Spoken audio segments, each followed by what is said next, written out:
ter que pagar. Não, o Acer, é para conversar. Vanderlei, agora ficou bom, Vanderlei. Ficou muito bom agora. Tá bom, chefe. Excelente. Beleza, obrigado.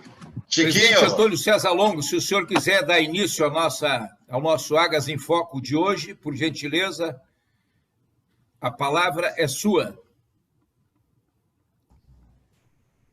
Não entrou, presidente?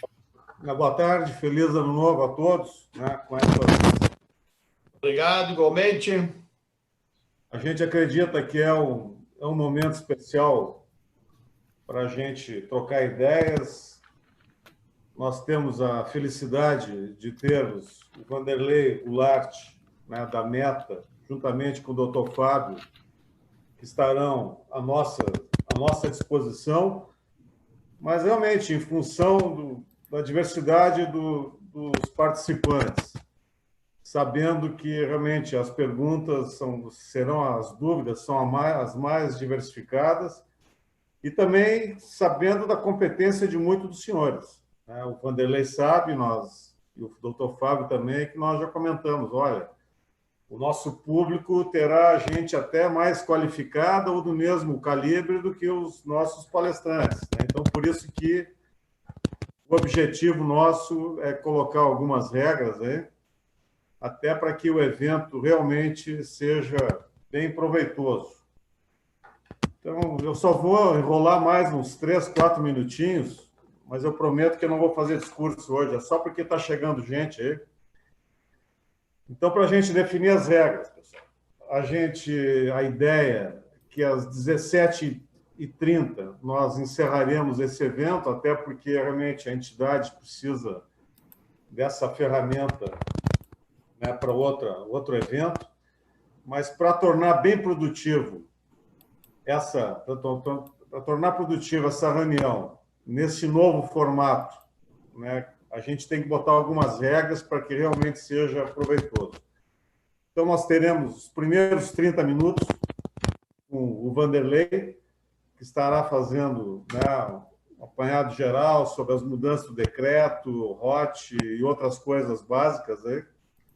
Aí, por mais 5 minutos, o doutor Fábio, né, fará uma conclusão e após, para tornar proveitoso o nosso evento, nós vamos para perguntas e respostas. Perguntas e respostas que será priorizado e seguido a ordem de precedência, né, por pergunta. A gente vai usar o chat, então vocês já podem, no momento que for explanando, coloque um nome e já a pergunta, a dúvida, para que após a apresentação, os nossos palestrantes, de comum acordo, entre o doutor Fábio e o Vanderlei, estarão, né, se organizando para ver quem responde, ou na própria pergunta vocês podem já colocar a pergunta para quem seria. Logo após, no término, às 17h30, esse seminário estará sendo gravado, estará sendo colocado nas nossas redes sociais, na capa do nosso Face da Águas, onde o Bruce depois vai dar mais umas coordenadas, já que ele vai estar organizando essas perguntas, a precedência das perguntas, e também estará disponível no YouTube. No nosso canal no YouTube, esse seminário estará à disposição. E na quarta-feira, nós pretendemos enviar a todos os senhores, por isso que a inscrição já solicitou os e-mails, para que nós possamos enviar a todos os senhores um resumo do que se falou, as perguntas e respostas, para esclarecer todas as dúvidas de todos vocês. Após esse evento, nós estaremos nos reunindo, né, com os palestrantes, com a diretoria, aí, para a gente avaliar mais algumas demandas que nós possamos encaminhar para a Secretaria da Fazenda. Algumas facilidades, porque o momento realmente... Já fazem mais de 3 anos que nós estamos em contato, né, semanalmente, contato direto com a Secretaria da Fazenda, justamente para buscar um modelo que contemplasse a todos. As melancias vão se acomodar, nós temos certeza que nos próximos nas próximas 3 semanas, a gente vai voltar a conversar com a Fazenda até para ver o que... Ou seja, antes da mudança lá em abril, até março, nós estaremos novamente nos reunindo com a Fazenda. Então, acho que o número já chegou, né, 105, acho que os participantes já entraram. Então, eu vou passar de imediato a palavra ao Vanderlei, que terá 30 minutos. E após, e como nós falamos, dúvidas, por favor, vão enviando por chat, né, nome e pergunta, que depois do pronunciamento do Dr. Fábio, o Brust estará coordenando e apresentando as perguntas, ele estará lendo algumas perguntas e colocando a palavra à disposição de quem realizou a pergunta. Ok? Se Vanderlei, estamos a postos aí, podemos começar contigo. Tempo cronometrado aqui, ok? Obrigado. Bom evento a todos. Boa tarde, obrigado, presidente Longo, por essa oportunidade aí. E nós vamos dividir em 2 etapas. A primeira etapa, a gente vai falar um pouco sobre a subapuração da AST, e que seria também a opção lá pelo ROT, né, que é o decreto 55.521. E no segundo momento, vamos falar sobre os 12 decretos editados aí dia 29 de dezembro, né? A gente vai resumir, evidente, na alteração da alíquota de 18% para 17,5%. Já vamos tentar fazer tudo aí numa vez só. Bom, então, como já é sabido, lá em setembro, mais ou menos, o pessoal começou a se mexer ali, e aí foi editado o decreto 55.521, onde deu a optatividade para todas as empresas, independente de faturamento, que até 2020, até 31 de dezembro, o faturamento limite de optatividade seria 78 milhões. Né? Então, esse decreto ele veio a estender esse limite. Então, qualquer empresa do ramo varejista pode fazer a opção pelo ROT, que é o regime optativo de tributação. Que seria o que essa opção pelo ROT? Seria não fazer a subapuração. Por quê? Sabemos, né, que a subapuração por aqueles que foram obrigados lá em 2020, na maioria das vezes geraram algum débito de ICMS-ST. Evidente que tem alguns, e isso vai ser uma pergunta, Bruce, claro, é melhor eu optar ou não optar?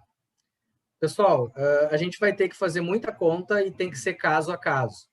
Mas depois a gente vai transcorrer e tentar trazer alguns exemplos aqui.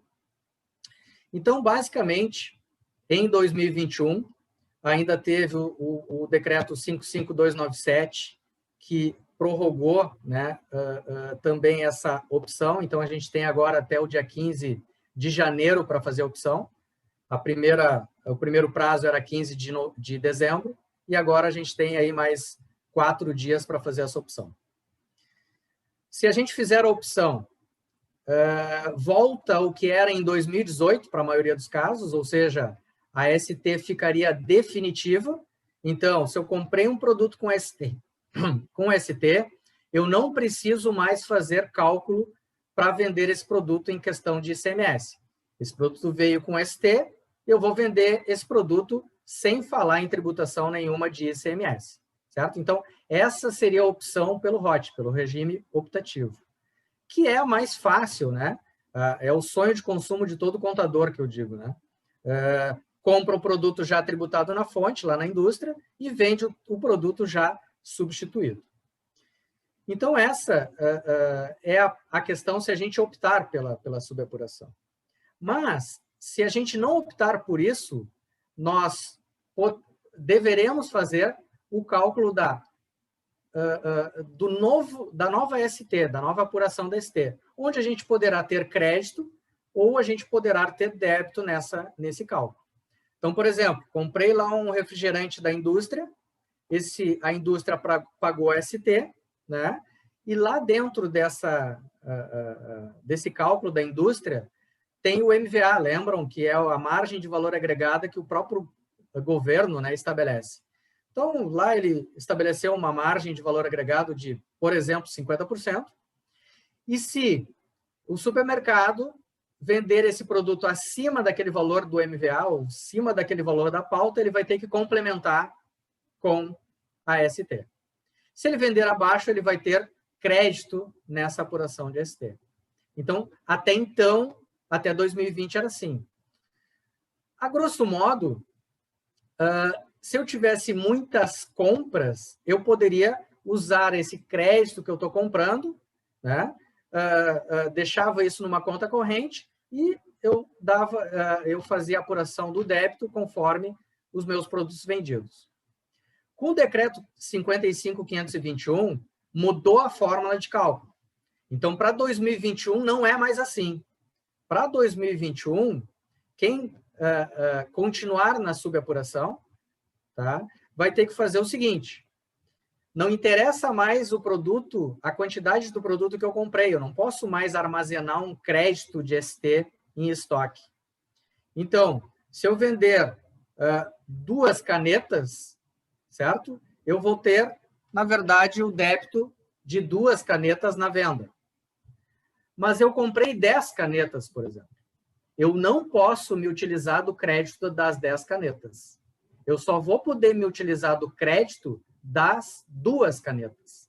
Então, basicamente, o meu estoque já não tem mais tanta, vamos dizer assim, direção para se eu vou ter crédito ou não. O que o pessoal fazia? Eu vou ter que pagar muita ST esse mês, eu vou comprar mercadoria para ter um crédito, né, das compras. A partir de 2021 não é mais assim. Eu só vou poder me creditar daquilo que eu vender. Teoricamente, o supermercado sempre vai pagar, teoricamente, sempre vai pagar ST. Então, antes, um mês eu comprava, por exemplo, novembro eu comprava para o Natal, eu tinha muita compra, tinha um crédito de estoque, né? Isso acabou, isso não tem mais. Então, a partir de 2021, eu só vou me creditar daquilo que eu vender, daquilo que eu me debitar. Certo? Essa é a grande mudança que nós vamos ter para 2021. Certo? E aí eu trouxe alguns exemplos, por exemplo, de que se eu comprar lá um boi traseiro, um boi inteiro, né? Um traseiro de boi, eu pagar lá R$23 por esse traseiro, e eu vender esse traseiro por R$32, R$31, eu vou ter uma margem, né, operacional de 22%, e mesmo assim eu vou ter que pagar ainda uma ST de basicamente 3% na venda. Por quê? Porque a minha compra, né, eu tenho o valor da compra mais o MVA de 30%, só que o meu valor de venda ele é muito maior. Então, eu vou ter que pagar complementação. Via de regra, quem é um supermercado normal, com margem ali entre 20% e acima de 20%, nos nossos estudos, eu sempre vou pagar ST na saída. Para quem seria oportuno fazer a subapuração? Para atacados, por exemplo. Por quê? Porque o atacado ele tem uma margem menor e talvez ele possa trabalhar essa questão do crédito do débito. Então, pessoal, a parte tributária ela vai ficar tão importante quanto a parte de gestão comercial. Porque talvez eu tenha num produto uma margem boa, lá, como eu disse agora, da carne de 22%, mas dos 22%, 3% eu estou pagando de ST na saída. Então, não é mais 22%, e sim 19%. Então, eu vou ter que começar muito a trabalhar com a questão tributária dentro da subapuração. Certo? Outro caso que o pessoal também me questiona é cerveja, né? Cerveja, o MVA da cerveja, quando eu compro uma cerveja lá por, sei lá, R$1,65, um valor de uma cerveja local, eu vou vender essa cerveja por R$2,69, R$2,79, eu vou ter uma margem de 22% e eu vou estar pagando ST ainda. Então, quer dizer, dependendo se a cerveja não está em oferta, normalmente essa cerveja vai ter complementação. Qual produto que eu vou ter crédito? Aquele produto que eu tenho uma margem muito baixa. Então, eu vou ter que começar agora a ver qual produto que eu vou realmente colocar em oferta, se esse produto tem um MVA alto, se esse produto tem uma ST de saída de 18%, né? Que agora, a partir de janeiro, é 17,5%. Então, eu vou ter que começar a trabalhar a parte tributária muito mais do que a mercadológica, certo? Então, essas são as grandes mudanças. Uma outra questão que é importante, e a gente tem que levar em consideração, como até 2020, até dezembro, eu podia me creditar de todas as canetas que eu comprei. Se eu comprei 10 canetas, eu usava crédito, tá? Então, eu tenho um estoque de ICMS dentro do meu estoque, certo? A partir de 2021, eu tenho que tirar esse efeito, eu tenho que devolver esse crédito que eu tomei até então, eu tenho que devolver para o fisco, isso em 3 parcelas, que deve ser, ainda tá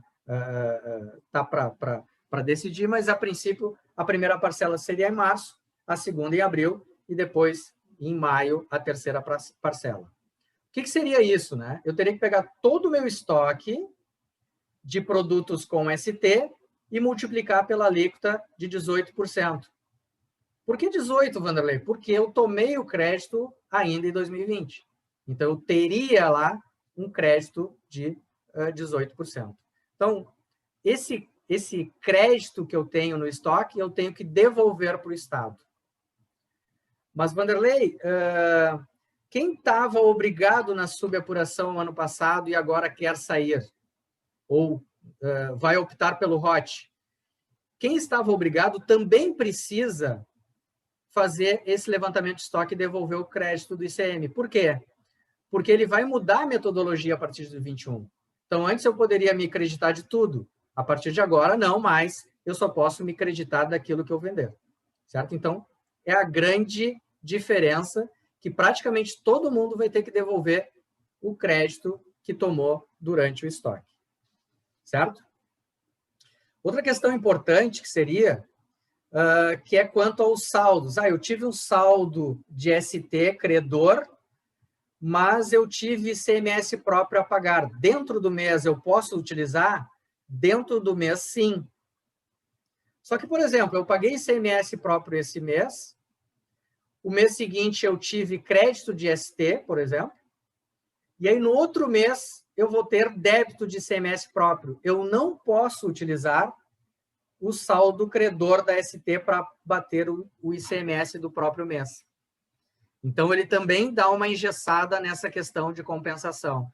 Então, ele fica um pouco mais complexo essa apuração. Uma outra questão que eu coloco aqui de importante, tá? É de que, na nova modalidade, se eu vender lá 2 unidades de caneta, e eu não comprei nenhuma caneta nesse mês, mas eu vendi 2 canetas, eu vou ter que voltar com a minha escrita fiscal no mês anterior para ver se eu comprei caneta. Não comprei caneta no mês anterior. Vou ter que voltar para o outro mês e ver se eu comprei. Aonde eu comprei essas 2 canetas. E vejam só, se num mês eu comprei uma caneta só, eu tenho que pegar aquele valor do ICMS-ST, mas eu vendi 2 canetas. Eu tenho que buscar outra caneta para trás. Então, pessoal, produtos que não são de giro rápido, eu posso ter que voltar sistemicamente 2 ou 3 meses para trás. Então, são metodologias que vão mudar e que o software de gestão de vocês tem que estar muito bem alinhado para isso. Do contrário, nós vamos ter problemas. Quando eu vendi 2 canetas e no mesmo mês eu não comprei as 2 canetas, que eu tiver que voltar para trás, eu tenho que fazer média ponderada. Eu tenho que usar a média do mês anterior mais a do mês até completar o meu estoque de venda, certo? Então, ele também começa a dar uma complicada. Eu diria que tudo isso vai nos levar a optar pelo ROT, né? Porque a complexidade é tamanha, né, que os softwares vão ter que se adequar e nós também, comercialmente, a gente vai ter que se adequar. Além disso, a nova GIA, né, que a gente já entrega aí dia 15 do mês que vem, a referente a janeiro, ela tem inúmeros cruzamentos a mais. Por exemplo, se eu comprei um colchão de dentro e eu vendi bife desse colchão, são produtos diferentes. Eu não posso ter isso na subapuração. Eu vou ter que transformar o meu colchão em bife para depois eu vender o bife. Então, ele vai dizer o seguinte, eu tenho que me creditar do mesmo item que eu estou vendendo. Então, essa é uma complexidade também gigante nos produtos de transformação do supermercado. Comprar caneta e vender caneta, mesmo com essa complexidade, ela é simples. Agora, imagina eu comprar um produto e fracionar esse produto, né? Eu vou ter que começar a ter rastreabilidade desses créditos. Gente, eu poderia falar aqui, o presidente Longo me deu só 30 minutos, eu poderia falar aqui a manhã toda sobre isso, mas, enfim, em regra geral, a subapuração é isso. Minha dica para quem é supermercadista, quem tem uma margem aí em perto de 20% acima disso, a optatividade pelo ROT é a melhor solução, porque eu garanto que eu não vou pagar nenhuma complementação. Tá? Depois o doutor Fábio pode falar, pode nos ajudar, porque, por exemplo, quem entrar no ROT, né, para não fazer mais essa subapuração, eu tenho que abrir mão dos meus direitos de, por exemplo, se eu estiver discutindo algum processo judicial. Mas isso, enfim, depois eu deixo para o doutor Fábio comentar. Certo? Então, basicamente, seria isso. Temos até o dia 15 de janeiro para fazer a opção. Procurem seus contadores, olhem, façam isoladamente o cálculo mês a mês, para depois a gente realmente poder fazer a opção correta. Perfeito? Perfeito, Vanderlei. Nós já temos uma pergunta do Rodrigo Marinho, lá de Guaporé, colocou ali no chat. Hoje já passamos por esse processo de mudar. Recolhemos sobre o estoque e de abril a dezembro já fazemos sobre ST, ser item a item. 2021 muda muito em relação ao que está sendo hoje? Essa é a pergunta. Bruce, só um pouquinho, deixa o doutor Fábio fazer a conclusão, porque Perfeito. O Vanderlei nos deu 15 minutos para as perguntas aí, né? O doutor Fábio fala. Depois eu tenho outro assunto que é o novo decreto também, tá, gente? Perfeito.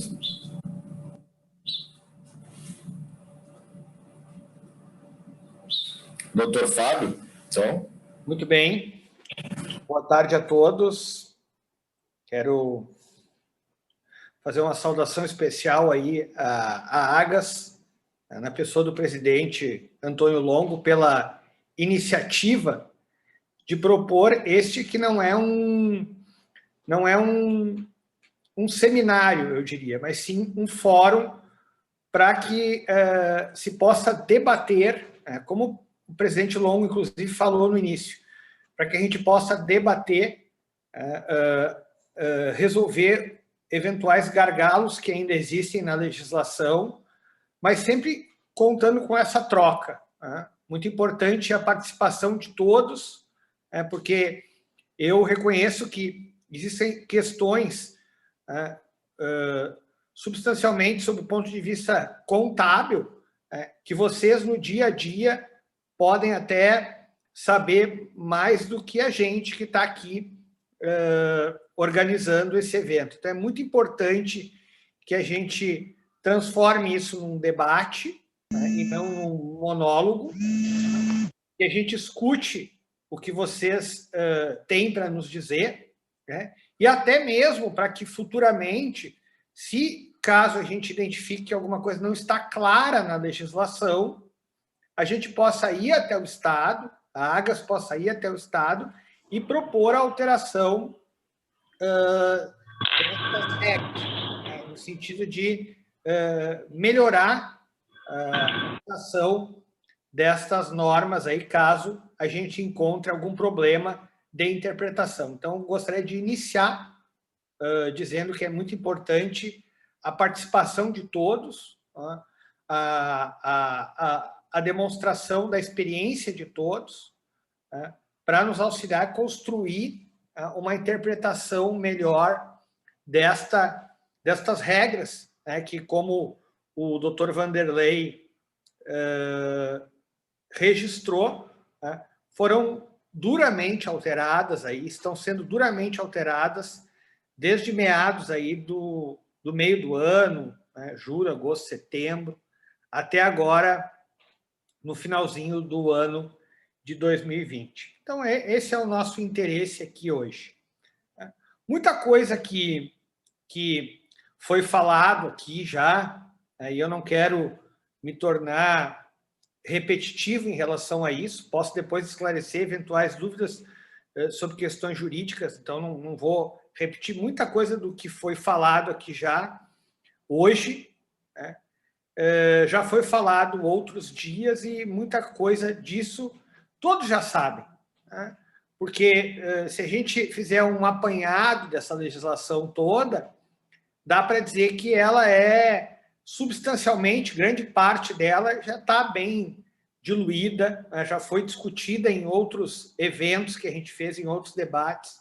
Então, muita coisa já ficou clara para a gente. Essa questão dos estoques, por exemplo, a questão das reduções das alíquotas.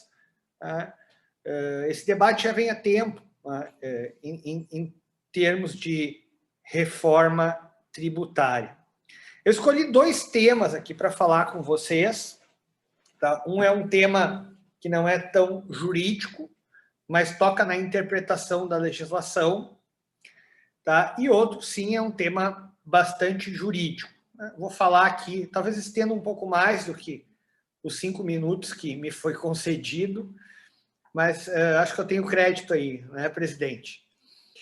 Então, são 2 temas. O primeiro tema que eu gostaria de falar com os senhores é um alerta. Tá? Eu escolhi esses 2 temas porque esses 2 temas eles não foram muito discutidos. Toda essa questão do estoque, abrindo um parênteses agora, essa questão do estoque, de se adere ao ROT ou não adere, isso a gente já sabe, né? Então, acho relevante a gente focar agora nas dúvidas e no que não foi ainda falado. Então, por isso eu escolhi esses 2 temas. O primeiro tema diz respeito à questão das MVAs, tá? Das margens de valor agregado. Há um dispositivo na legislação que, em regra, define que quando as alíquotas da saída forem diferentes de 18%, é preciso se reestimar as margens de valor agregado. Eu não sei se os senhores conhecem esse dispositivo, sabem do que eu estou falando, mas é uma dúvida que surgiu essa semana aí para o setor, né?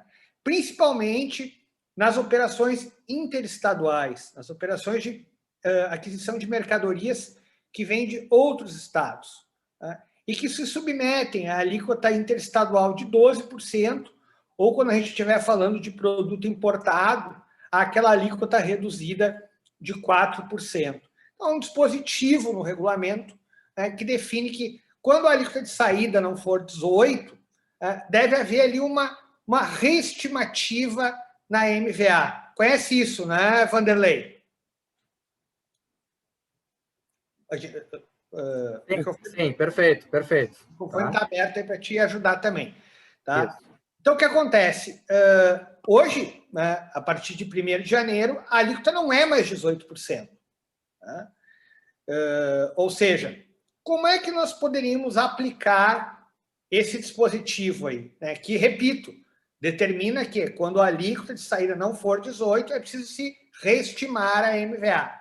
Como é que a gente deve aplicar isso? Então, eu falei com o pessoal da Fazenda, porque agora, janeiro, aí, bastante gente de férias e festas de final de ano, enfim. Então, precisei fazer um contato pessoal lá, direto com o Ricardo, que é o subsecretário, e obtive dele, né, porque surge essa dúvida. O regulamento, inclusive, fala ali, não, mas quando for 7, quando for... Mas ele não fala do 17,5, porque essa norma aí, que determina esse recálculo, é uma norma velha, né, que quando foi feita, ninguém imaginou que a alíquota ia deixar de ser 18, tipo, ia passar para 17,5. Então, essa regra ela não está, digamos assim, em conformidade com a situação atual. Tá? E a pergunta que se faz é, bom, então eu tenho que seguir esta regra e fazer um recálculo dessa MVA, já que eu não estou aplicando mais 18% na saída e sim 17,5%, e a resposta da Fazenda foi sim, você deve fazer o recálculo. Nas operações interestaduais, esse recálculo vai gerar uma diferença. Tá? Nas operações internas, não, porque proporcionalmente, tudo que vai entrar agora com 17,5% e o que vai sair com 17,5% também. Então, este é um primeiro ponto. A minha sugestão, para quem não está muito assim, digamos, em sintonia com esse trecho da legislação, minha sugestão é que os senhores e os seus setores contábeis, especialmente, deem uma atenção a esta regra, certo? Para quem supostamente não se deu conta disso, dê uma atenção a esta regra. Por quê? Porque eu já notei, tá? Vocês são adquirentes de mercadorias, tá? Mas eu já notei que existem fornecedores que estão fornecendo para vocês e que estão fazendo este recálculo e outros fornecedores que não estão fazendo esse recálculo. Tá? Então, a gente tem duas formas de interpretar em concreto hoje essa regra. Tem gente que fala que não precisa e tem gente que fala que precisa, que tem que fazer esse recálculo. Então, vamos ficar atento a isso. A minha sugestão é de que seja conversado com os fornecedores, até sugerir aí, fosse feito, sugerir aí para, no caso, um adquirente, um supermercado, fosse feita uma espécie de circular, um ofício, para ser encaminhado para os fornecedores, noticiando essa questão, né, de que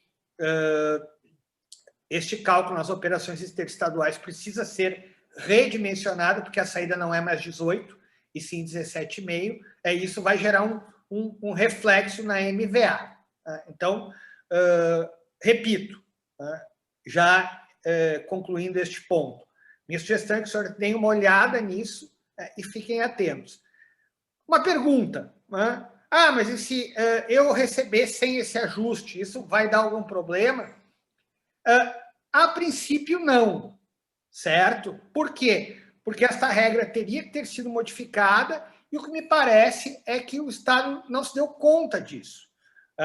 De forma que eu imagino que agora, nas próximas semanas, semana que vem, ou na outra semana ainda, essa regra já seja modificada. Tá? Mas, enquanto isso, não. Mas eu não imagino que isso vai gerar algum problema. Todavia, caso não haja essa modificação e isso vá, digamos assim, vá se tornando recorrente, aí nós temos que atuar junto ao Estado para resolver esse problema. Então, a questão é, fiquem atentos a esta regrinha aí dos ajustes de MVAs em operações interestaduais. Depois o Vanderlei pode complementar aí, porque ele tem mais essa expertise do cálculo contábil. Eu estou mais assim na interpretação e aplicação da legislação. Então, esse é o primeiro ponto. O segundo ponto que eu queria falar, esse sim é um ponto mais jurídico, mais questão assim de advogado, é a questão relativa à renúncia de quem adere ao ROT. Tá? Para situar os senhores, tá?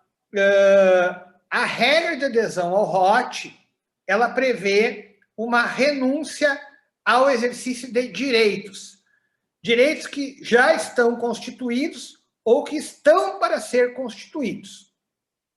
Por exemplo, se eu vou aderir ao ROT e eu tinha uma ação judicial onde eu pleiteava a restituição da ST recolhida maior, e eu ganhei esta ação lastreada lá naquele julgamento do Supremo, e eu quiser aderir ao ROT hoje, em tese, né, na letra fria da lei, eu terei que renunciar a este direito.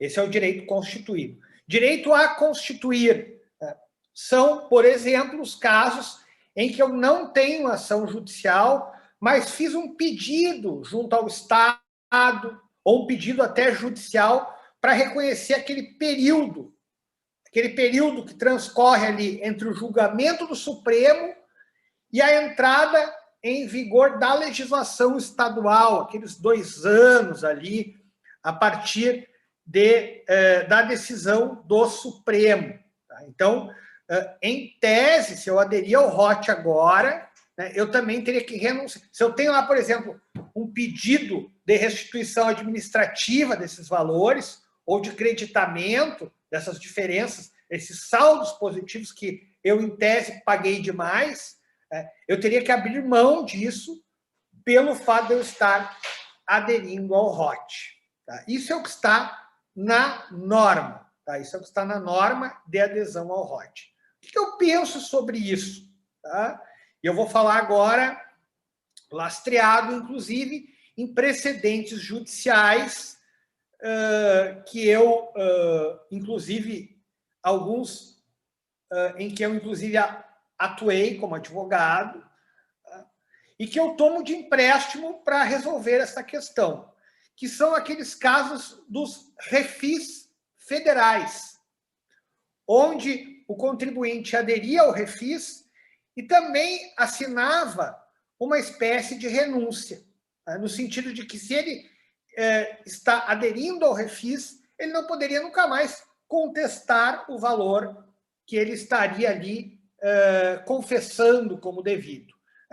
E, nesse sentido, eu afirmo que estas regras do refis aí, elas estão sendo derrubadas pelo Poder Judiciário, porque o Judiciário tem considerado isso como uma renúncia excessiva a direitos dos contribuintes. Então, se nós pegarmos estes casos de empréstimo e aplicarmos aqui, nós podemos concluir, logicamente que precisa de um procedimento judicial para isso, que essas renúncias aqui a esses direitos também seriam ilegais. Isso que o Estado está exigindo aqui também seria ilegal, sob certo ponto de vista, no sentido de que, para o contribuinte aderir ao ROT, ele teria que abrir mão de ações judiciais e renunciar a direitos constituídos ou em processo de constituição. Agora, muito importante frisar, já estou me encaminhando à conclusão, presidente, que hoje prevalece essa regra. Então, quem aderiu vai ter que renunciar a tudo. Ah, mas eu não quero renunciar, isso é ilegal. O advogado falou, precisa ingressar, então, com uma ação judicial. Tá? E o que vai se pedir nessa ação judicial? Que eu quero aderir ao ROT, mas eu quero deixar de aplicar esta regra enquanto eu estou aderido ao ROT. Então, o que é óbvio, porque se eu aderir ao ROT 21, é óbvio que eu não posso usar crédito da ST. Agora, eu não posso ser prejudicado por quando eu não tinha aderido ao ROT 2020, 2019 e perder o meu crédito da ST. Por quê? Porque se eu paguei a mais, eu tenho direito à restituição disso. Mesma coisa vale se em 2022 eu não quiser aderir mais ao ROT. Tá? Eu não tenho como renunciar para a vida inteira de que eu não vou mais ter direito ao crédito. Né? Por quê? Porque essa renúncia importa em confisco, eu vou estar pagando mais imposto pelo resto da vida. Né? Então, isso que precisa ficar claro. Né? E para a gente obter uma tutela nesse sentido, a gente precisa recorrer ao judiciário. Então, este é um outro alerta que eu gostaria de fazer no sentido das renúncias. Né? Eu acho até que existe um espaço para a gente conversar um pouquinho com o Estado sobre isso, mas não há tempo para isso agora. Isso é uma coisa que precisa ser construída a longa discussão, a longo prazo. Então, vamos ficar atentos também a essas renúncias. Quem tem ação judicial e adere ao ROT pela interpretação da norma, pela aplicação literalizada desta norma, né, está abrindo mão dos seus direitos, certo? Está abrindo mão do que pagou a mais no passado e também no futuro, tá bem? Saindo no futuro, saindo do ROT, no caso, certo? Então, são essas duas questões que eu gostaria de falar. O resto, eu encerro sinalizando aquilo que eu já falei no início. O resto, para mim, está muito claro, tá? Toda essa questão dos estoques, essa questão também da escrituração, de como faz a apuração, das médias ponderadas. Acho que isso já foi bastante discutido, né? Mas, evidentemente, que nós aqui, tanto eu quanto o Vanderlei, como também aqueles que possam nos ajudar, estamos abertos aí a ouvir as dúvidas dos senhores, discutir e, inclusive, se for o caso, levar eventual pleito aí de alteração da legislação ao governo do Estado. Ok? Muito obrigado. De minha parte, por enquanto é isso. Ok, obrigado, doutor Fábio. Eu devolvo a palavra ao Vanderlei, né, para fazer uma explicação mais sobre o novo decreto, a redução das alíquotas, para depois a gente começar perguntas e respostas, e para quem chegou depois, se reforçando que as perguntas serão por escrito, né? O nosso chat já está recebendo dúvidas e perguntas. Então, após a explanação do Vanderlei, o Bruce inicia, né, os questionamentos. Obrigado. Vanderlei, vamos lá. Bom, dando sequência, então, nós tivemos aí, dia 29 de dezembro, 12 decretos editados, né? Dentre um deles, o 55692, onde, basicamente, ele reduz a alíquota de 18% para 17,5%. Entre outras modificações lá, que permanece a alíquota dos combustíveis, mas focado hoje aqui para supermercados, a gente vai falar na alíquota de 18% para 17,5%. O doutor Fábio comentou ali, e eu ia também tocar nesse assunto, mas que bom que ele já deu a introdução. A questão, eu acho que tem que observar realmente é o ajuste do MVA, bem colocado pelo doutor, de que, por exemplo, um MVA editado pelo decreto da alíquota interna de 36,21 lá, de alguns produtos, esse MVA, para quando eu comprasse de fora do estado a uma alíquota de 12, ele corresponderia a 46,18. Com a nova alíquota, ele vai baixar um pouco. Então, ele vai baixar para 45,29. Então, ele está baixando aí praticamente 1%. Tá? Então, concordo. Evidente que a gente teria que aplicar aquela fórmula. Tem uma fórmula onde eu preciso levar em conta a alíquota interestadual, que é 12, a alíquota interna, que é 18, né? E é uma fórmula matemática onde eu chego ao novo MVA ajustado. Concordo com o doutor Fábio que talvez fosse uma desatenção do Estado, né? E hoje, realmente, a gente está recebendo mercadorias de fornecedores que estão usando a mesma MVA de 2020 e estamos recebendo também as MVAs ajustadas. Então, está uma confusão generalizada. Mas concordo, e eu acho que a posição nossa aqui é que o MVA deve ser realmente ajustado. Por quê? Porque a alíquota agora é de 17,5% e não mais 18%. E a alíquota de entrada lá pode ser 12% ou pode ser 4%. Então, a minha indicação é de que aplique a fórmula. Quem não tiver a fórmula, depois a gente pode passar. É bem simples, mas fazer os novos cálculos das MVAs interestaduais. Na questão que... vamos focar aqui em algumas dúvidas que a gente está respondendo aí no dia a dia, a partir do dia 2, ali, dia 4 de janeiro, que é o quê? Vanderlei, mudou de 17,5% a alíquota interna, e a cesta básica, como é que fica? Bom, a cesta básica, ela tinha uma redução de base de cálculo. Então, a redução de base de cálculo que antes era, por exemplo, 61,11%, agora a redução ela vai ser 60%. Porque se eu reduzir a alíquota de 17,5% em 60%, eu vou chegar aos mesmos 7%. Então, o resultado final da cesta básica não mudou. Mas as reduções, e aí cuidado, pessoal, os sistemas internos de vocês têm que mudar o cálculo para chegar na alíquota de 7%. Porque senão, vocês vão estar tributando na saída mais do que 7%. Vai estar 7 alguma coisa. Então, cuidado, porque a alíquota ela diminuiu. Então, a gente precisa fazer esse recálculo lá dentro do sistema.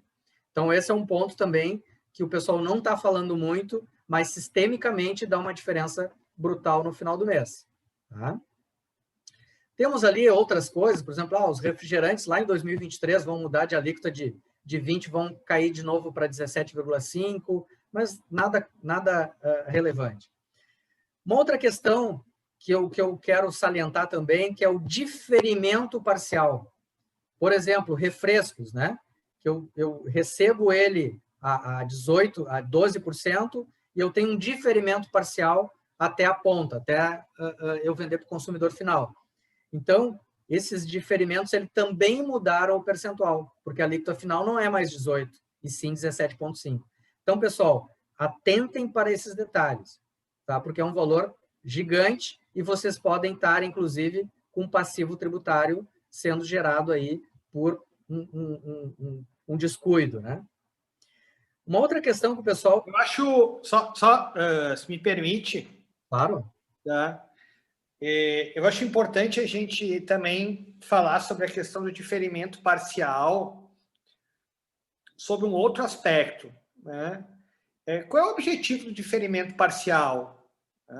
É reduzir a carga tributária, né, naquele elo da cadeia, né, que é o elo, não vou chamar do elo distribuidor, né, ou atacado, que é o elo anterior ao supermercado.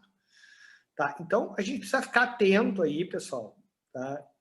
E agora é uma opinião, né? Claro que sempre com um lastro jurídico, né? A gente precisa estar atento aí, porque o preço da mercadoria tem que diminuir. Tá? Porque se o preço da mercadoria não diminuir em relação ao diferimento parcial, vocês vão estar pagando mais imposto. Tá? E, consequentemente, vão estar fazendo um input de imposto no preço de venda, no preço da mercadoria vendida para o consumidor.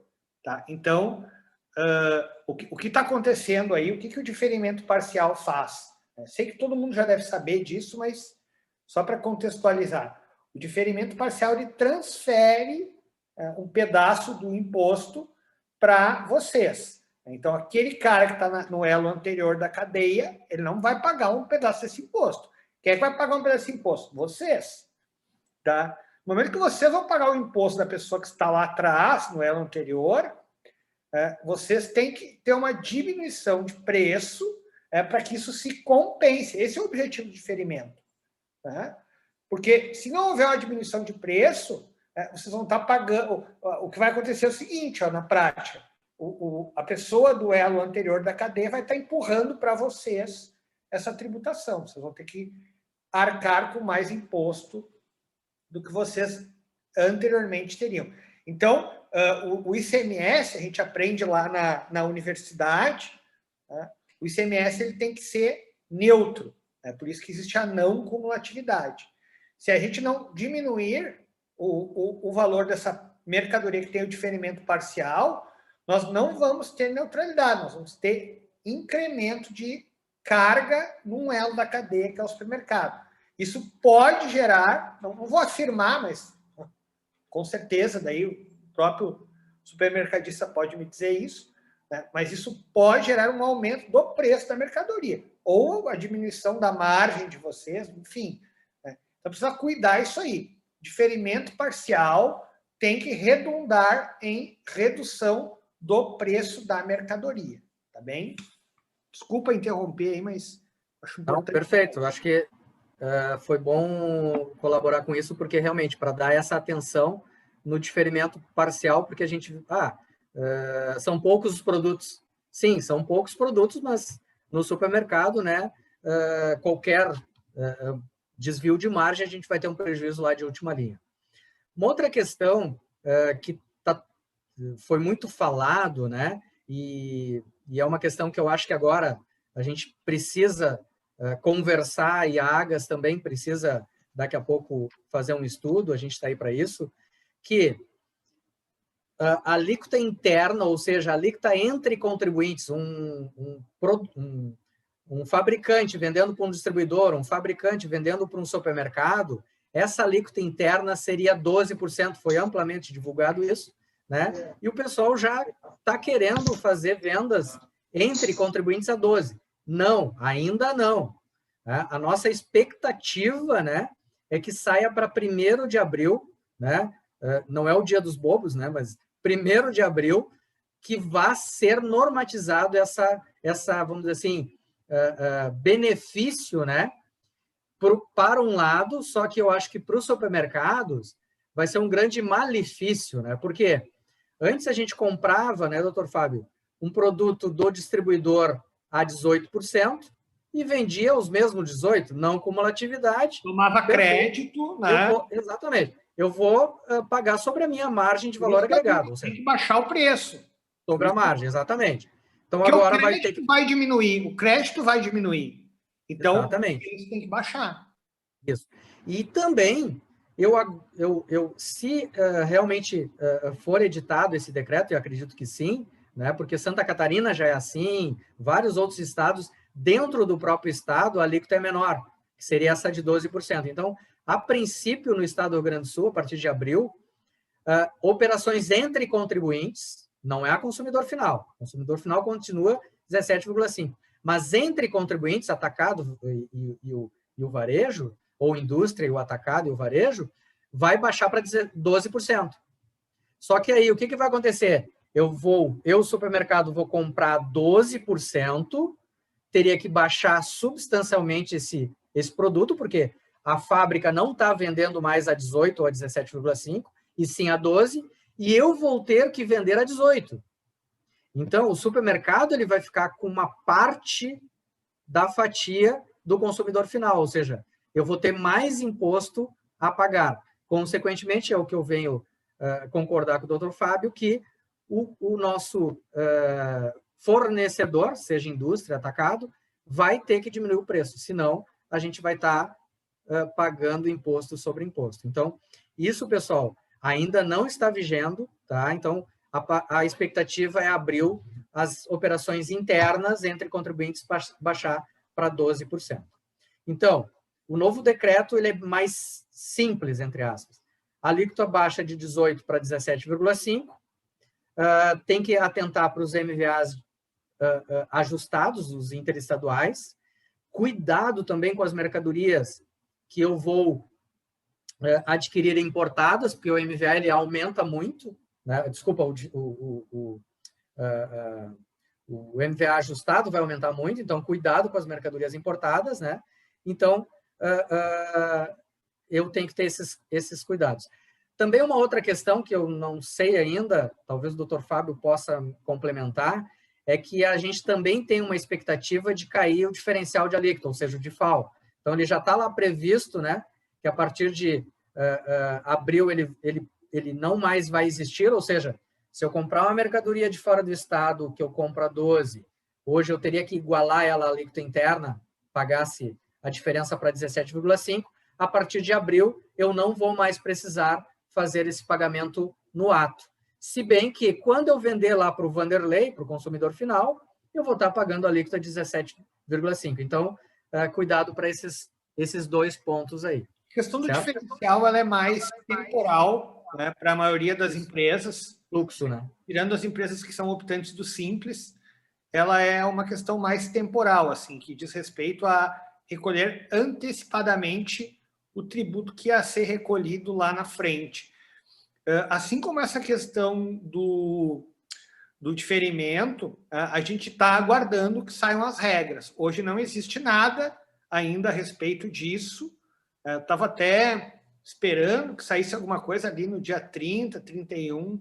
Fiquei olhando lá no site da legislação da Fazenda e tal, mas não saiu. Então, por enquanto, a gente não tem nada disso. A gente tem algo na lei que foi mudada, mas são regras que foram... são regras, sob certo ponto de vista, assim, programáticas. Elas falam que o decreto vai resolver isso. E até agora o decreto, né, não resolveu ainda. Então, a gente aguarda que venha decretos normatizando isso. Nesse decreto também, tá, o 55692, tem vários itens que mudaram de alíquota, tiveram reduções, por exemplo, produtos embutidos, produtos com flocos, mas a gente não vai descer a esse ponto aqui, que senão a gente ficaria, né, um tempo absurdo. Então, pessoal, eu acho que basicamente seria isso, os dois decretos lá do ROT e o decreto da redução da alíquota de 18 para 17,5, e eu acho que, enfim, a gente poderia aí bater um papo sobre, em cima das perguntas, eu acho que aí fica uma coisa mais dinâmica, pode ser? Perfeito, obrigado, doutor Fábio, Vanderlei. Agora passamos para o Brust, né, que a partir de agora, então, até às 16h30, vai coordenar as perguntas e respostas. Perfeito, 17h30, presidente. Vamos iniciar, então, pela ordem cronológica. Primeiro, aquela pergunta do Rodrigo Marinho, pessoal. Hoje já passamos por este processo de mudar. Recolhemos sobre o estoque e de abril a dezembro já fazemos sobre a ST, ser item a item. 2021 muda muito em relação ao que está sendo hoje? A pergunta do Marinho. Bom, não muda muita coisa. Eu acho que eu esqueci de um detalhe, Brust, e que seria importante comentar agora, de que quem fizer a subapuração em 2021, né, quem não optar pelo ROT, quem fizer a subapuração, terá que, a princípio, entregar o estoque de mercadorias de ST mensal. Eu acho que essa é a grande mudança, né? Mas a apuração, ela basicamente vai continuar como ele já vinha fazendo a apuração anterior. A única coisa é que ele também vai ter que devolver o crédito em cima do estoque, porque como ele fazia compras e vendas, né, todas as entradas e todas as saídas, ele tem um crédito de estoque lá guardado. Então, ele vai ter que fazer o oferecimento desse crédito à fazenda e, a princípio, o modus operandi, ele só vai ter que mudar a questão do estoque que ele tem que enviar mês a mês. Basicamente, seria essa a diferença. Perfeito. Isabel, do Master. Temos previsão de prorrogação ou postergação da nova apuração? Antes de passar para a próxima, você me pergunta se quem fez a pergunta está claro, tem mais alguma dúvida? Né? Perfeito. No caso do Marinho. Rodrigo Marinho lá, está claro? Está claro, sim. Perfeito. Então, vamos para a Isabel do Master. Temos previsão de prorrogação ou postergação da nova apuração?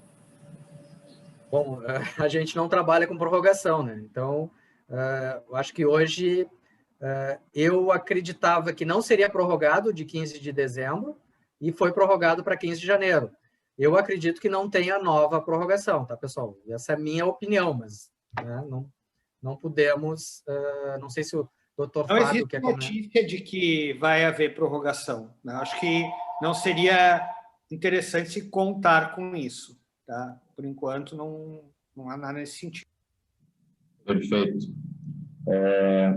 Aproveitar, a Isabel tem mais uma dúvida. Se tiver saldo credor de ICMS-ST em 31/12/2020 e transferir para o ICMS próprio neste período, terá que fazer algum ajuste ou poderá usar o saldo para compensar o ICMS próprio ou ST em janeiro de 2021?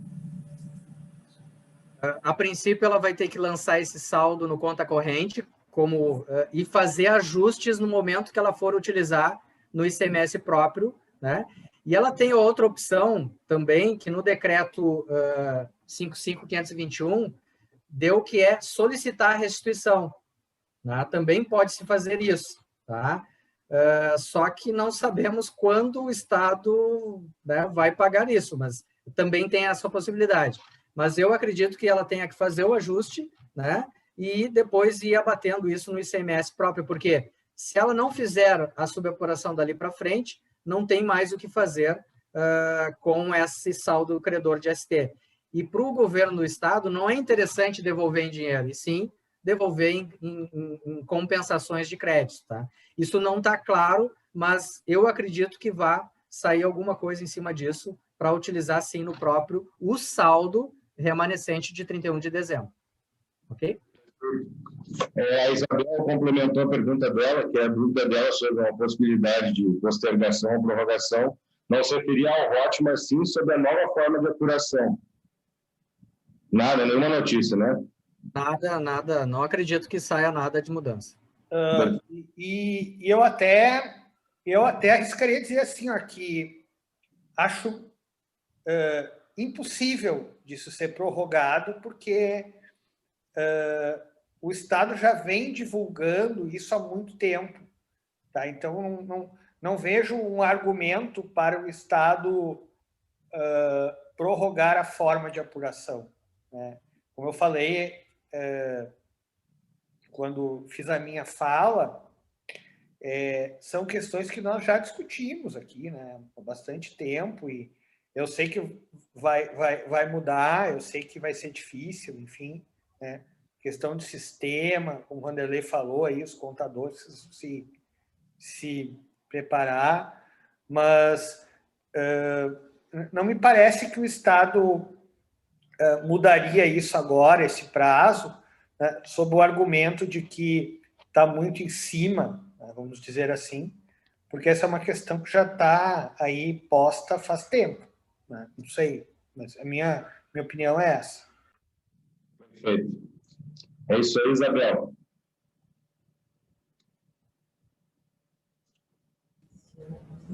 Obrigado. Vamos para, então, pergunta do Antônio, da TOTC com 5.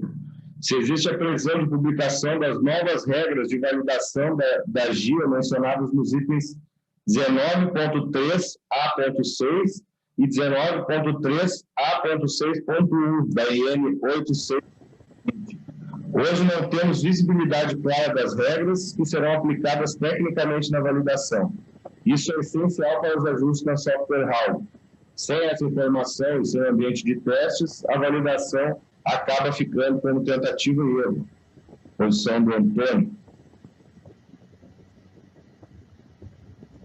Bom, eu acho que ele quis se referir à instrução normativa 87, não 86, tá? Na 87 realmente não estava claro esse item, tá? Mas foi editada a 96, a 96/20, onde deixa claro o procedimento que tem que adotar quanto a essa questão ali do software, né? Então, eu pediria para dar uma olhada a 96/2020, tá bom? Perfeito. Isso aí, Antônio.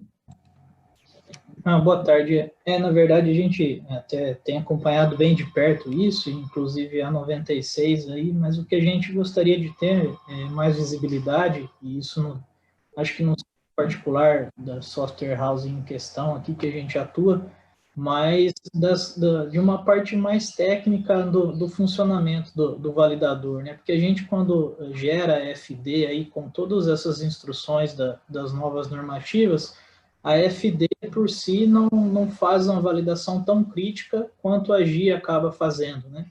E todas as outras plataformas que a gente atua aí relacionadas a algum tipo de validação, a gente tem um acesso a algum tipo de documento um pouco mais técnico ou que seja um ambiente de testes para a gente previamente enviar e testar esses arquivos, até visto a quantidade de mudanças aí, a gente vai trabalhar com registros diários aí de médias de ST por produto, vai ser um arquivo bem grande, e a gente gostaria de ter uma visibilidade melhor das regras de validação mesmo. Hoje a gente tem relatos aí de alguns contribuintes que já existem novas validações na GIA hoje para competência dezembro, e isso a gente não tem uma visibilidade melhor. Não sei se isso é só uma dor que eu tenho visto aqui, ou se mais alguém tiver nessa mesma situação, puder contribuir aí.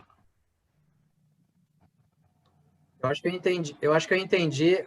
Na verdade, eu acho, Antônio, é que como os decretos, né, e as instruções são realmente muito técnicas, a necessidade que tu está tendo é de ter um validador teste, né, para fazer esses ajustes, validar e depois realmente colocar em produção, né? Porque daqui a pouco o que acontece? Normalmente a software house faz as mudanças, vai entregar a GIA lá no último dia, penúltimo dia, tranca e não vai. Eu acho que é basicamente isso.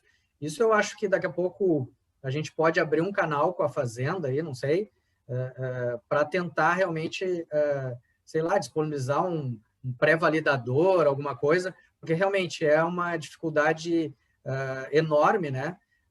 A gente acompanhar essa mudança do dia a dia, né? E principalmente essa que é substancial agora, desse decreto do ROT aí. Então, eu acho que, Bruce, daqui a pouco a gente estudar aí uma maneira, né, de tentar fazer alguma coisa via teste com a Cefaz. Hoje não tem, tá, Antônio? Então, hoje não tem nenhum banco teste, um validador prévio, tá? Tem que enviar em canal de produção, certo? Não, perfeito, só uma consideração final. A gente até teve de alguns contribuintes que colaboraram com a gente que enviaram trechos de um FD para o plantão virtual da Cefaz, consultando, né, principalmente essa questão do desmembramento, mandaram alguns exemplos, e o retorno que essas pessoas tiveram da Cefaz é que a versão da GIA ainda não estaria atualizada, e pediram para enviar um arquivo completo para eles direcionarem para um setor interno técnico de testes da Cefaz. Então, assim, a gente está aplicando um método aí, uma competência nova, que daqui 20 dias eu já preciso entregar esse arquivo de GIA, e a gente não tem isso pronto de parte da Cefaz. É essa só falta que a gente sente, entendeu? Perfeito, Antônio. Anotamos a tua dor aí para discussão posterior. Legal, obrigado. Obrigado.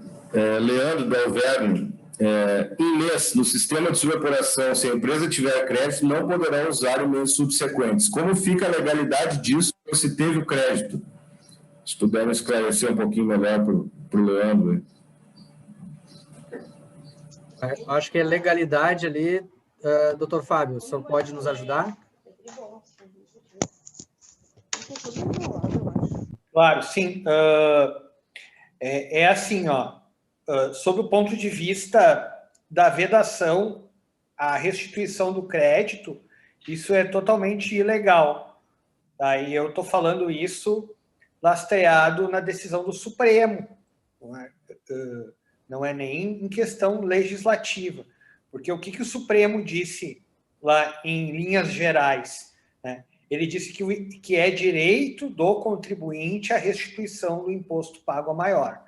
Então, o Estado não pode impedir essa restituição. O Estado, o máximo que ele tem é um espaço para regular a forma como ele vai restituir.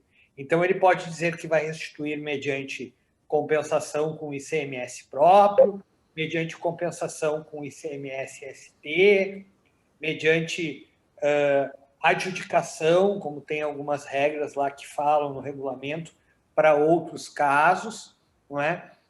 Mas, a meu ver, tá, a resposta para essa questão ela é bem simples. O contribuinte tem direito à restituição. Tá? Então, se ele se vê, por exemplo, impedido de compensar, seja por uma regra que o impede de compensar, ou seja porque ele só tem crédito, ele precisa ingressar lá com um pedido administrativo na Fazenda, bem fundamentado, tá? E no momento em que ele recebe eventual negativa desse pedido pela Fazenda, ou transcorrido o prazo legal para a Fazenda se manifestar sobre esse pedido, ele deve transferir isso para o judiciário. Nós, né, eu já tenho casos assim, inclusive uma questão que, inclusive um setor que está demandando isso, mas a Fazenda não está se opondo, é o setor dos combustíveis, onde eles acumulam créditos, né, não tem como usar isso, mas a Fazenda está aceitando os pedidos de restituição, está aferindo o valor dos créditos, está concordando, né, e agora a gente está indo para a etapa final de como é que ela vai devolver isso. Se ela vai devolver, ou se ela vai autorizar que eu, entre aspas, venda esse crédito. Agora, em hipótese alguma, ela pode colocar um empecilho à devolução disso. Alguma forma ela vai ter que resolver para devolver isso. O que eu aconselho? Que se isso travou, faça um pedido administrativo para a Fazenda, fala com o seu advogado lá, faz um pedido administrativo bem fundamentado para a Fazenda, fundamentado na decisão do Supremo, fundamentado na análise sistemática da legislação estadual do ICMS, o Estado vai responder, né?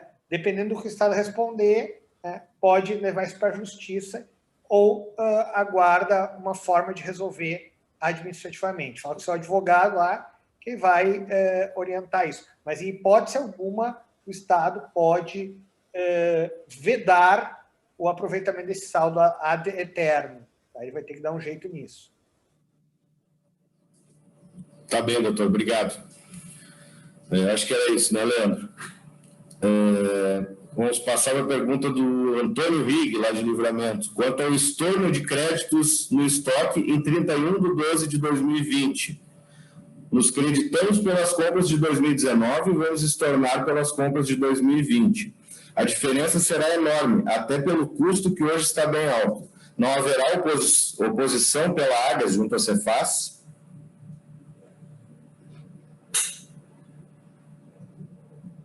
Bom, só para realinhar, eu não posso falar pela Agas, mas, enfim, o que estaria devolvendo agora seria a compra de mercadorias que a gente fez durante 2019 e 2020, basicamente 2020, porque hoje a gente gira aí a rotação de estoque aí em torno de 20 dias. Então, a compra de 2019 me gerou um crédito que eu utilizei ou no ICMS próprio do mês de dezembro ou vou ter saldo credor para frente.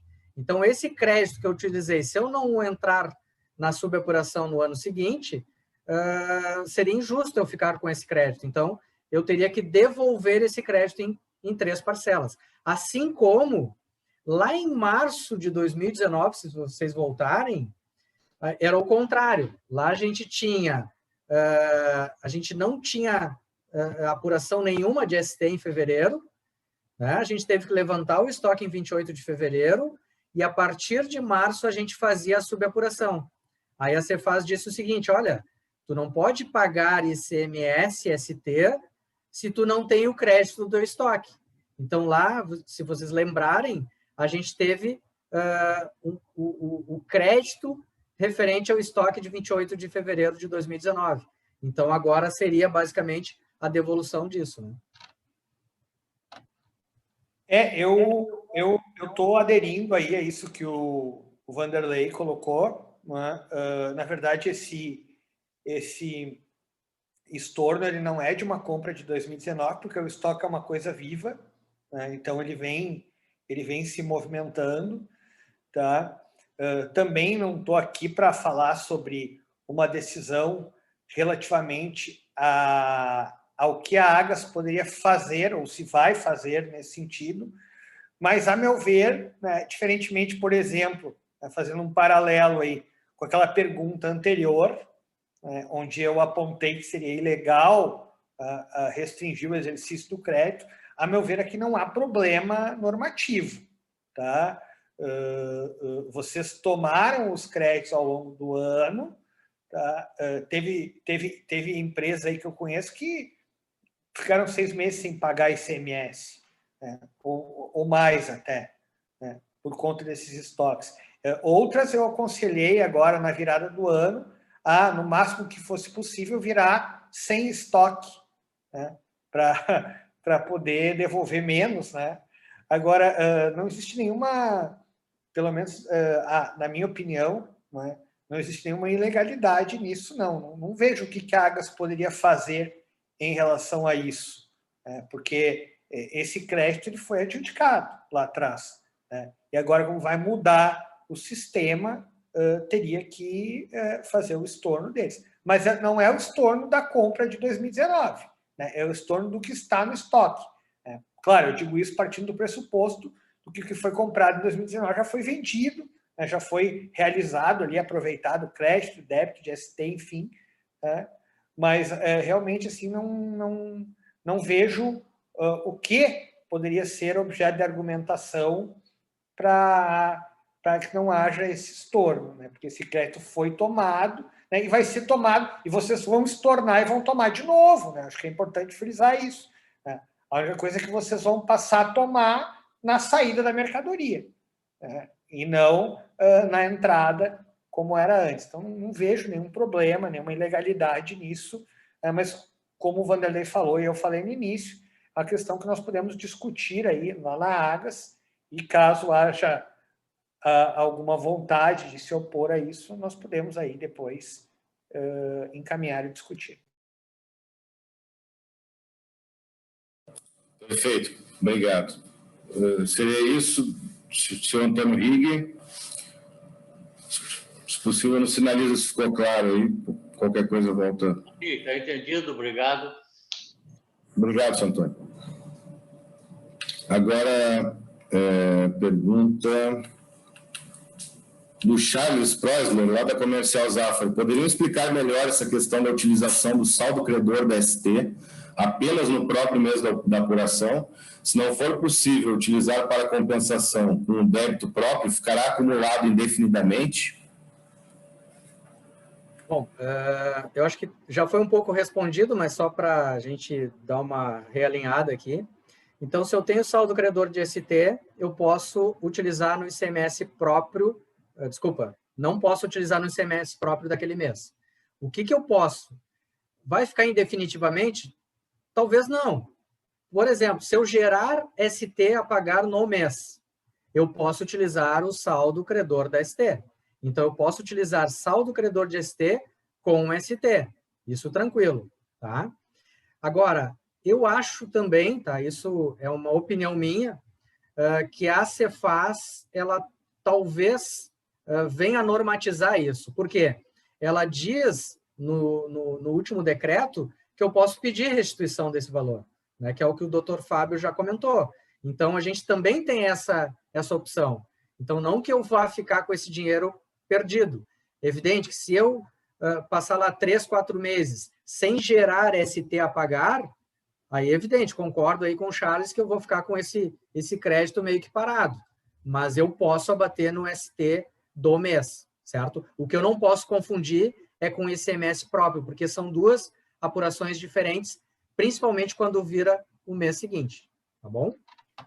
Não, e tem outra coisa também, né? Eu já falei, já usei essa expressão, mas vamos de novo, que é a questão da interpretação sistemática da legislação, tá? Porque a legislação, tá, ela define que se você faz o pedido de restituição, tá, e o pedido é deferido, tá, o seu crédito é reconhecido, veja bem, eu não estou falando que eles vão devolver, eu estou falando que eles reconhecem que você tem o crédito. Você pode lançar na GIA isso, e aí aproveitar, aí isso se torna um crédito geral, né?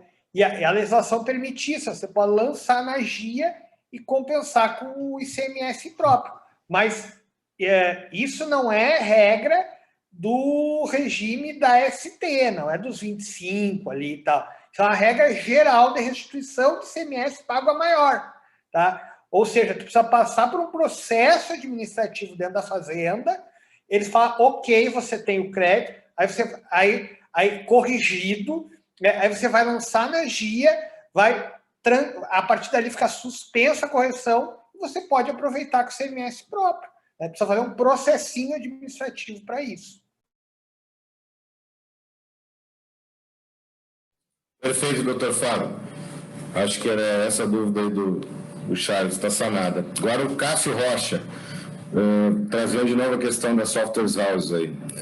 O aperto das novas regras e a falta de uma versão atualizada da GIA, faltando apenas 30 dias para a entrega da obrigação, não traz a segurança mínima necessária para as software houses se adaptarem para as empresas permanecerem na suboperação 25B. O governo está forçando todos a aderir ao ROT. Observação do Cássio. Não sei se vocês querem fazer um comentário. Eu acho que é a mesma dor ali do Antônio, né? Da TOTS, que eu acho que... E Cássio, tu talvez tenha razão. A complexidade é tão grande, né?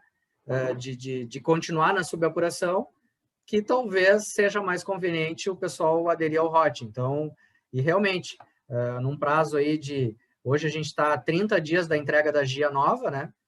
34 dias da GIA nova, e a gente não tem nenhuma versão aí para fazer os testes. Eu concordo contigo, mas eu acho que o Bruce também já já elencou, aí talvez a gente faça um canal aí para ter um teste, uma área de teste, alguma coisa assim, né?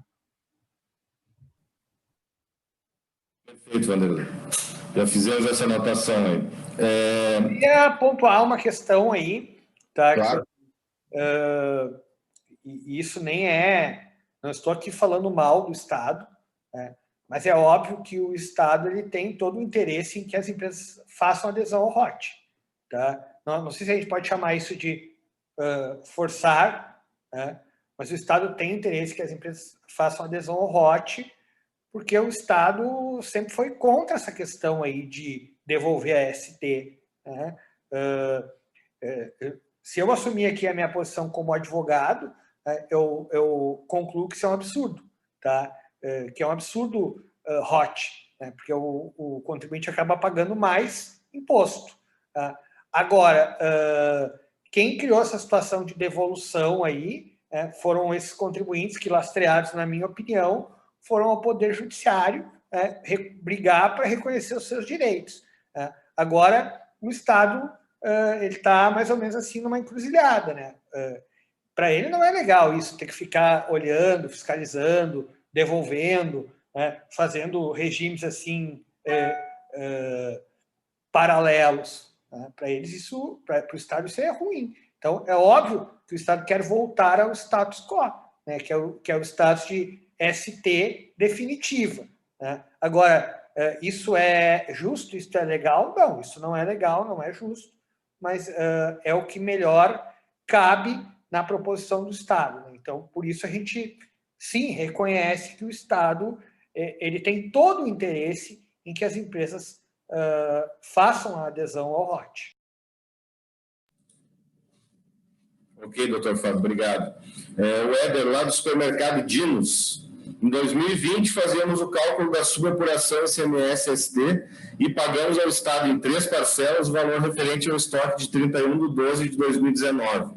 Agora, em dezembro de 2020, aderimos ao ROT. Teremos que pagar novamente sobre o estoque de 31/12 de 2020 das mercadorias com ST? Bom, respondendo o Éder aí, deu para entender o seguinte: 2019 ele fez a apuração por obrigatoriedade, 2020 ele optou por fazer a subapuração, tá? Ele optou, então ele já está na regra do 25B, do artigo 25B do primeiro decreto, então ele já está apurando a AST pelas mercadorias da saída. Então, se ele já está apurando dessa forma pela venda, ele é a única opção que ele não precisaria devolver o estoque. Por quê? Porque realmente ele já devolveu esse crédito em 31/12 de 2019. Então, é a única opção que ele não precisaria devolver o estoque. Então, se ele está fazendo a apuração pelo artigo 25B, que é sobre a venda, então ele não está interessando as compras, ele não precisaria fazer a devolução do crédito do estoque agora. Até porque ele só está se creditando na velocidade da venda. Tá? Então, Éder não precisaria fazer o inventário e nem a devolução. Perfeito, obrigado, Vanderlei. Isso que já ficou claro para ele. O Ademir, lá do Superquerência, essa questão do ICMS das transações internas do RS vai acabar melhorando a competitividade das empresas de fora do Estado, que com a caída do diferencial de alíquota ficou mais competitivo. Comentário, Edu. Eu acho, enfim, a princípio, né, olhando de pronto, sim, porque hoje a gente está tratando hoje aqui uma alíquota interna de 18%, ou 17,5%, né? E o pessoal de fora já está trabalhando a 12%. Então, qual era a barreira que o Estado tinha? Pô, Vanderlei, se tu quer comprar um produto de fora do Estado, tu tem que pagar o diferencial de alíquota, né, na entrada do Estado. Então, realmente, eu acho que o pessoal de fora talvez fique mais competitivo, mas não dá para dizer. Assim como o Dr. Fábio também comentou, de que também teria que baixar o valor do produto aqui dentro do Estado, porque em vez de ele pagar 17,5, ele vai pagar 12. Então, teoricamente, o produto interno, né, que a gente vai comprar também teria que baixar. Então, ficaria basicamente o mesmo preço que antes estava lá de Santa Catarina para cá, ficaria daqui de dentro, porque a alíquota vai ser a mesma, vai ser em torno de 12%. Então, talvez, porque o pessoal já está mais acostumado a fazer a operação a 12%, talvez tenha uma vantagem periódica, mas eu acho que as indústrias e os atacados aqui de dentro do estado também vão se adequar, vão baixar o preço, porque eles vão pagar menos ICMS, né? E aí vão ficar, a competição volta de novo ao patamar normal. Eu acredito que talvez em 30, 45 dias. Aqueles que defendem a entrada em vigor do diferimento parcial, operações internas, tá, dentro do Estado, eles usam como argumento, né, a questão da diferença de alíquota. Então, eles falam, não, se eu compro fora do Estado é 12, se eu compro dentro do Estado é 18. Tá? O ICMS, nós não podemos esquecer, né? É dever lembrar, ele integra o valor da mercadoria. Né? Então, se eu tenho ICMS 18, o valor da mercadoria está integrado por 18. Se eu tenho ICMS 12 no interestadual, o valor da minha mercadoria está integrado por 12. Né? A tendência é de que a minha mercadoria interestadual seja mais barata que a interna. Aqueles que defendem o diferimento falam o quê? Não, vamos baixar para 12, alíquota interna, diferimento parcial, né? Para a gente equiparar preço com mercadoria interestadual. Né? O ICMS é um fator, né, que justifica a formação do preço. Né? Então, diminui o imposto, diminui o preço. Essa é a ideia do diferimento. É por isso que eu disse, né, como o Vanderlei falou, a mercadoria deve mudar de preço quando mudar a tributação. Aí, em tese, né, não vai haver essa concorrência. Compra de fora do Estado 12, compra de dentro do Estado 12. O preço tem que ser igual. Questões aí mercadológicas só que podem influenciar em mudança de preço. Né? Não questão tributária. Perfeito. Nós temos uma série de questões ainda, né?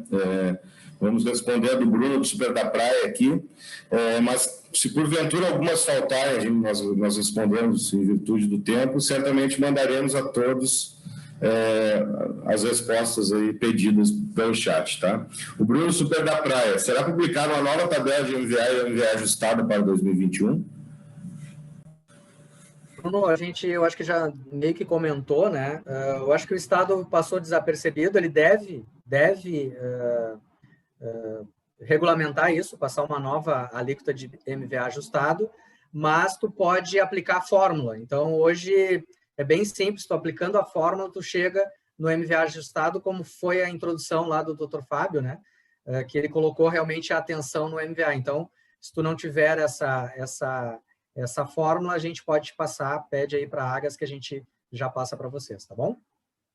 Mas não precisa aguardar o Estado publicar, porque senão vamos estar à deriva, né? Perfeito, pode entrar em contato, tá, Bruno? Sem problema. Caroline, lá do Boa Vista, Rede Boa Vista, a devolução dos créditos dos estoques será utilizado o valor do estoque aplicado à alíquota de 18% generalizado? Não, na verdade, a gente tem que fazer o levantamento de estoque dos produtos de ST, somente os de ST, e aqueles que são tributados com alíquota de 12, reduzido, por exemplo, para a cesta básica, né, para 7, nós vamos aplicar o 7. Aqueles que a gente tem 12%, vão aplicar 12. Aqueles que é 18, 18. E quem é 25, 25. Tá? Então, tem que aplicar a alíquota do produto em si. Tá? Cuidado. O valor do estoque é o valor do custo médio de aquisição. Não é valor de venda. Tá? Eu tenho visto esse erro muito comum. O pessoal faz lá, tira uma listagem de estoque e pega o valor de venda. Claro que vai dar um valor absurdo de ICMS a pagar. Então, o valor é de custo médio de aquisição de estoque. Tá? Perfeito. Clyde, lá da Cotrijal, é possível aproveitar saldo credor da ST de períodos anteriores para bater nas parcelas referentes ao valor do estorno da ST dos estoques? A princípio, sim, tá? Porque na última que a gente teve ali também de 2019, o Estado não se pronunciou, mas no final das contas a gente conseguiu abater. Então, eu acredito, isso não está normatizado, mas eu acredito que se tu tem saldo credor de ST e tem que pagar X parcelas, né, 3 parcelas de estorno de crédito de ST, é tranquilo que vá poder fazer a compensação, tá bom? Esse é crédito de mesma natureza, não está vedado pelo regulamento ali na parte do ajuste, né? ST com ST, aquela história ali. Não pode, tá?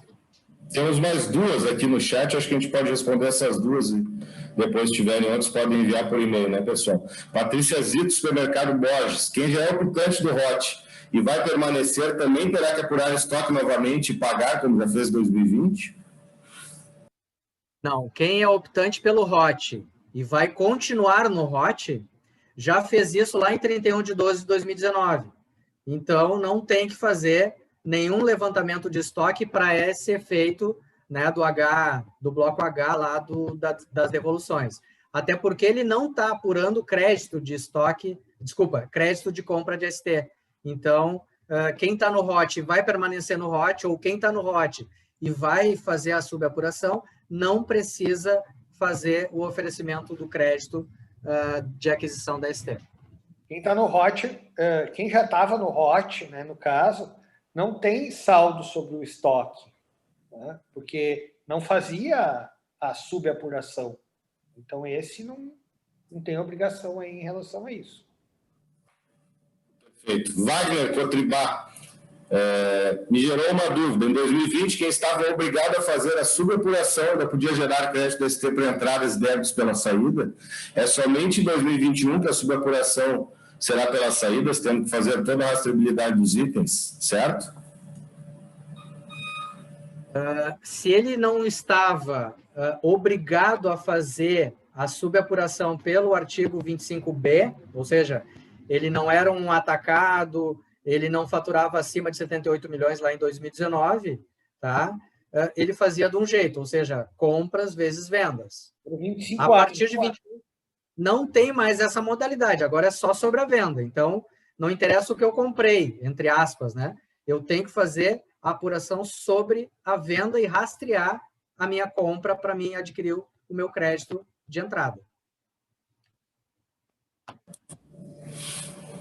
Perfeito. Nós temos comentários do Adrian e do Rodrigo Marinho, mas não são perguntas. Então, quem tiver qualquer outro tipo de dúvida, pode entrar em contato aqui com os canais da Águas. Nós temos prazer em acionar os nossos especialistas aí do dia para que dirimam quaisquer dúvidas. Lembrando que esse seminário aqui vai ficar à disposição no YouTube da Águas, no Facebook da Águas, a partir de quarta-feira, tá, pessoal?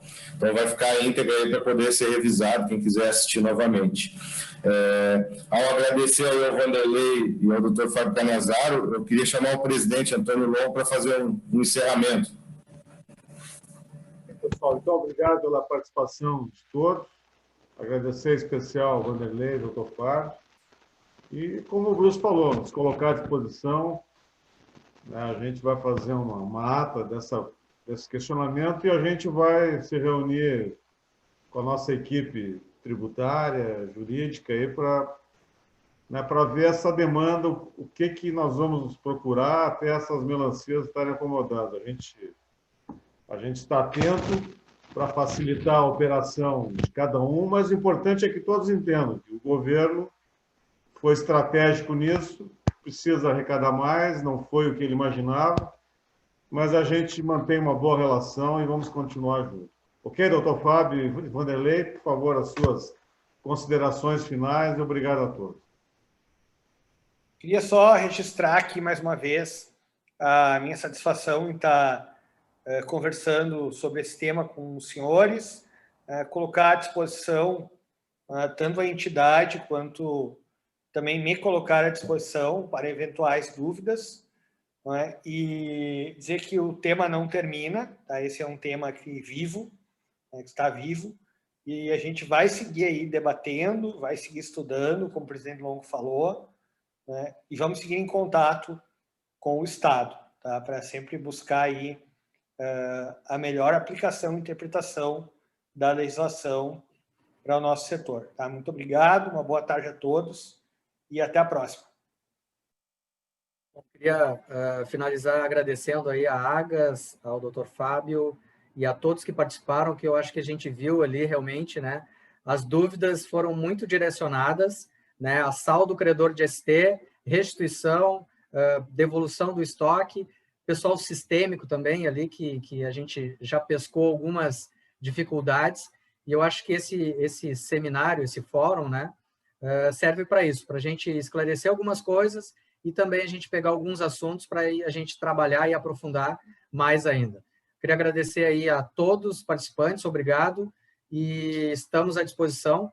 Qualquer coisa também é só entrar em contato via Agas, via Meta, a gente está aí à disposição para ajudar no que puder nessa questão dos supermercados. Um abraço.